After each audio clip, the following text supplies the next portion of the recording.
Okay, hello viewers.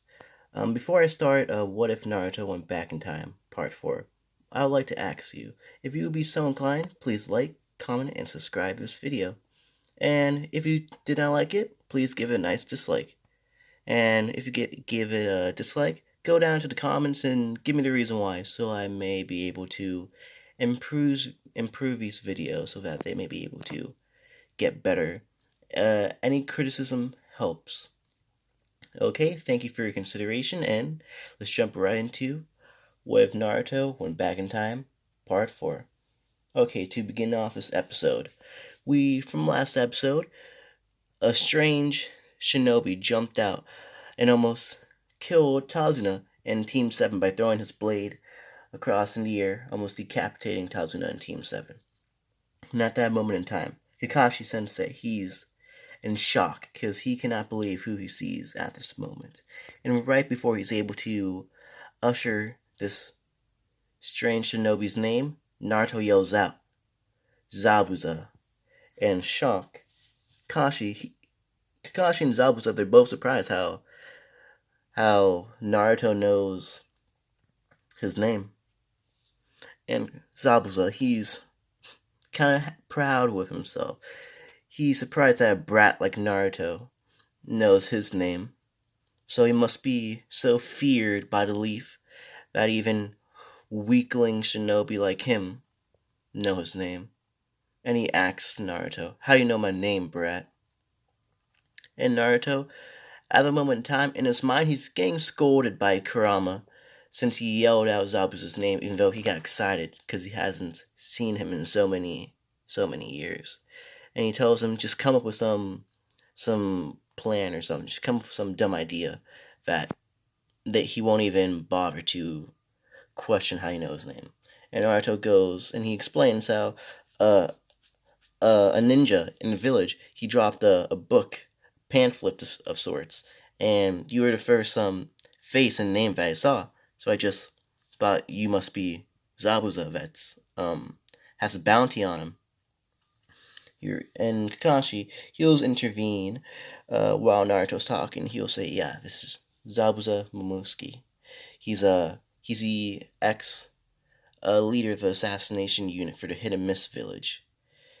And during his time, he realizes how this is not gonna be an easy fight, so he can't take Zabuza lightly. So he activates his Sharingan and readies for the battle that's about to happen.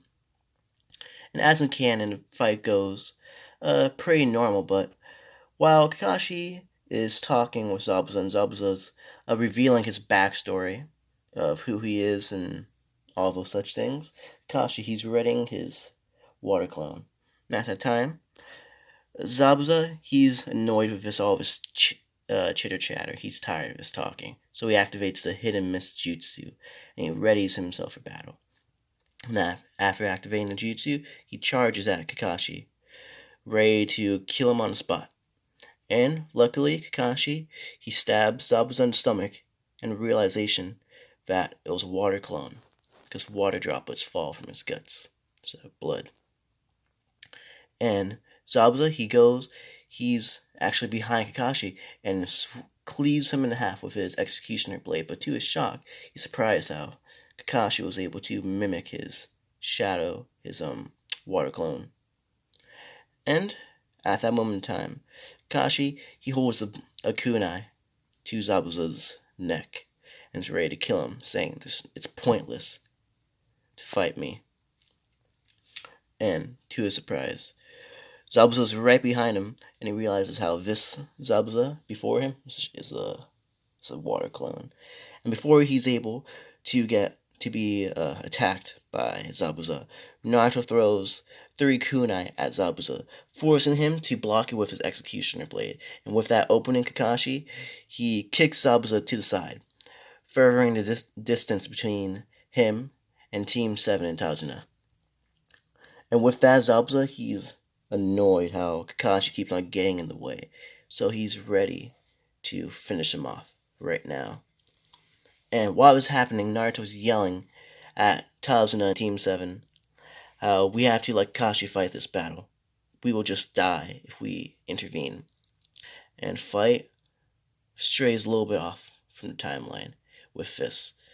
And they get into their Maji formation and try to protect Tazuna. And with this bloodlust that Zabuza has at this moment in time, he speeds past Kakashi Sensei and kicks him into the water and forces him. And Kakashi, after getting kicked in the water, he realizes this water is strange. It's not normal. It's too dense, too heavy, too thick. And at that moment, he realizes it's a trap. And Zabuza forces Kakashi into the water and activates his water prison jutsu. And Naruto, at that moment in time, he's happy that nothing different has happened with timeline. And after that, he comes up with the idea to use the shadow shuriken jutsu plan that he has with Sasuke. And as in canon, he throws a demon wield shuriken at Zabuza with a second one in the shadow of it. And Zabuza, he dodges a shuriken as in normal, as in canon.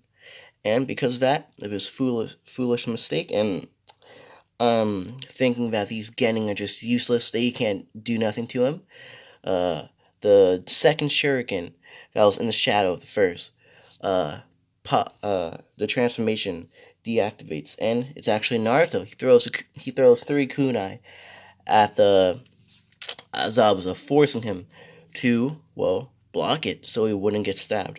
And at that moment in time, Kashi, he's freed for a split second, and he grabs Zabuza by his neck and slams him into the water, forcing him to activate chakra in his soles, his feet, making him get above water. And as in canon, they fight out with their jutsu, with the water dragon jutsu, as Kakashi and Zabuza simultaneously activate the jutsu and they clash. At that moment in time, Zabuza, he's getting more furious and furious as the battle goes on. How this Kakashi, the Sharingan Eye, is just copying his jutsu.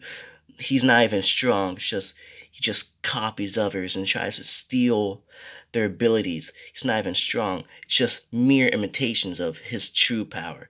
And with that cockiness flowing through him and bloodlust, he's tired of this. And surprisingly, the fight ends a little bit sooner than canon, as 2 Senbon pierces through Zabuza's neck, and to that realization, Naruto, he knows what's happened. He knows who this strange shinobi is. And at that moment in time, Kakashi, he's a little bit antsy since the fight just ended so abruptly. And he realizes who this shinobi is. He realizes it's Tracker Shinobi from the Hidden Mist Village, here to collect Zabuza's body, to make sure none of his information will be leaked to enemy villages. And Naruto, he doesn't really say anything during that matter, realizing he doesn't get mad about what has happened to Zabuza, because he already knows what will happen. And as fast as battle ended, the shinobi runs off with Zabuza's body. And Kakashi, he doesn't actually collapse during this battle. He's less tired than in his canon, because Naruto actually helped him out, and he wasn't as tired and drained of his chakra. He's still weak, and he still needs to be carried by his team to Tazuna's house. And like in canon, Team 7, they'll meet Tazuna's grandson and his daughter.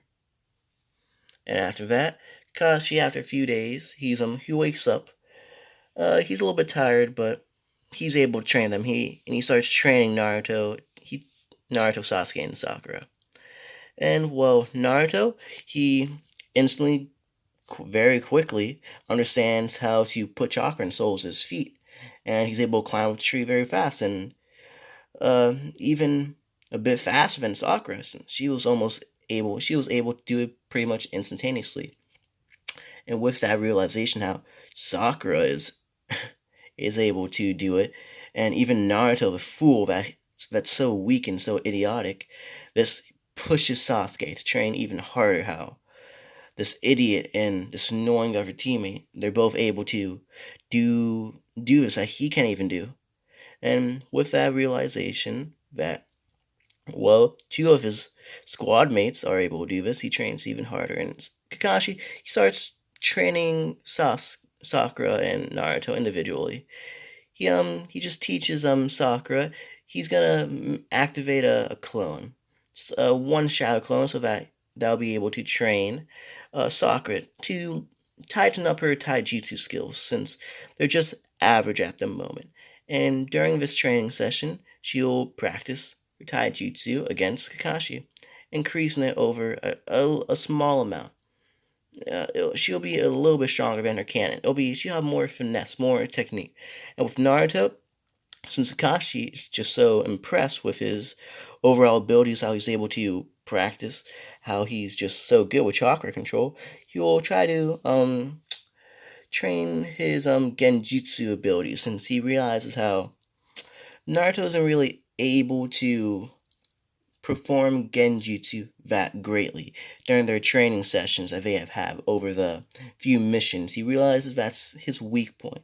Even though Naruto in his younger body, he's able to use a decent amount of medium level genjutsu. He's not like a specialist in the genjutsu field, but he's happy to train with Kakashi and spend time with his team, since he's taking the training right now with Team 7 at this moment in time a bit slowly. He doesn't want to push the team too much. He just want to exert his power, so no one knows how strong he is at the moment in time.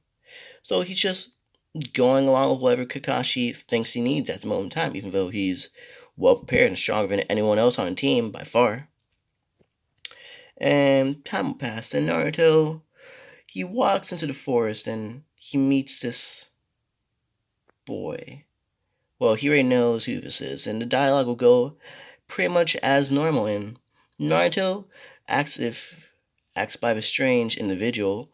When you find someone you truly care about, you can become so much stronger than you actually are able to become, having someone to protect. In after being asked that question by this child, by this person, Naruto, he affirms this and says, "Yeah, I have people I have to protect." And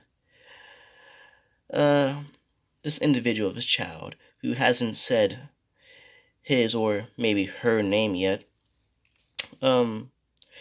she's surprised that this child is able to have someone he truly cares about so deeply, and she can or he can see it in his eyes. There's a burning fire in his soul, a passion that's ready. He's ready for anything that'll come. And this individual leaves, telling his name to Naruto, and he leaves. And after this, Naruto, he's a bit tired about with the training with Genjutsu. He's happy for the practice. He's able to get the basics down again, train with the basics of Genjutsu, even though he already has them mastered.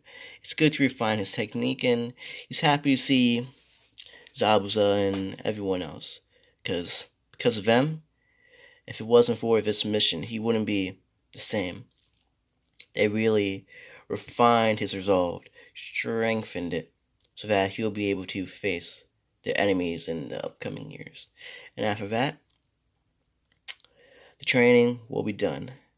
And as in canon, Gato's men will try to kidnap the grandson of Tazuna, and Naruto will defeat the enemy, defeat the two thugs, and will confirm the grandson's belief how there are heroes out there, people that can stand up on their 2 feet. And he says to the kid, "You know, I was like you a while ago, some years ago, but now that I realize anyone can become strong as long as you train and really put it to your mind and train with all your heart and your soul, your spirit, and your body. You'll be able to become strong, protect the ones you love and you care for."